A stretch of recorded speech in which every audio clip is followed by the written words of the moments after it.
Peter King, U.S. House of Representatives for New York, is being compared to communist witch hunter Senator Joe McCarthy.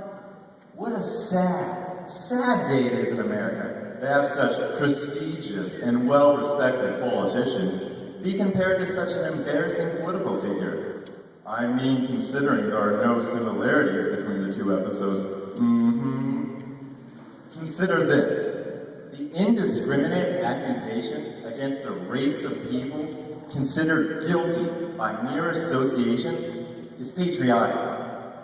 Consider this. There have been no periodic episodes of American history where we have wrongfully accused and imprisoned, restricted, condemned, instigated, removed, or massacred due to cultural prejudices, right?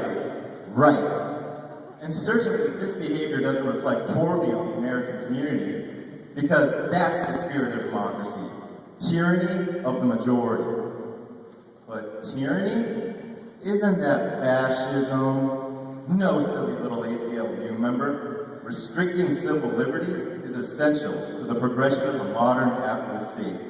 For how can we function with all these radical Islamists in our country? Considering that's what's holding America back from political cooperation, economic success, and foreign diplomacy.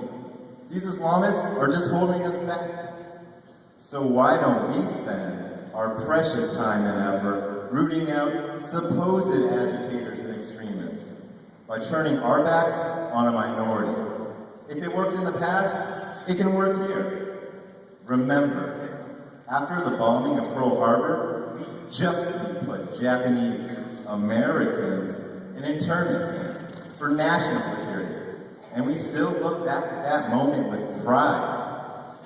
Remember the Trail of Tears and the forced exile of numerous Native Americans, still a shining moment in the creation of our country. And remember the accusations against proud Americans, questioned vociferously for their personal beliefs, and blacklisted, barred from living their lives. Weren't the 50s just nifty? So now, we take the next step towards national pride. We'll get to say how amazing it was when our country pulled together and we ostracized an entire minority.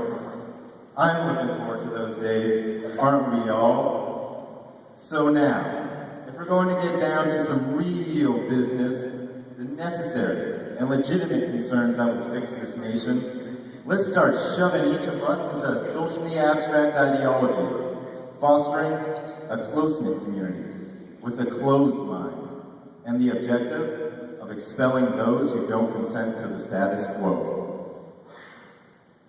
As an American citizen, I am ashamed of the ambivalent passivity that the majority has taken against this hateful crime.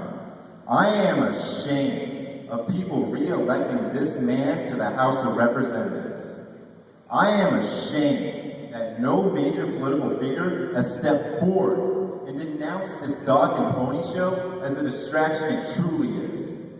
It is time for Americans to reinstate the political beliefs on which they were founded, that all men are born equal. I will not let 150 years of civil rights legislation slip by. And Peter King will crumble like all warmongering men. And then we can look back with pride to the day America united and ostracized the tumor that had hindered the American political system for far too long.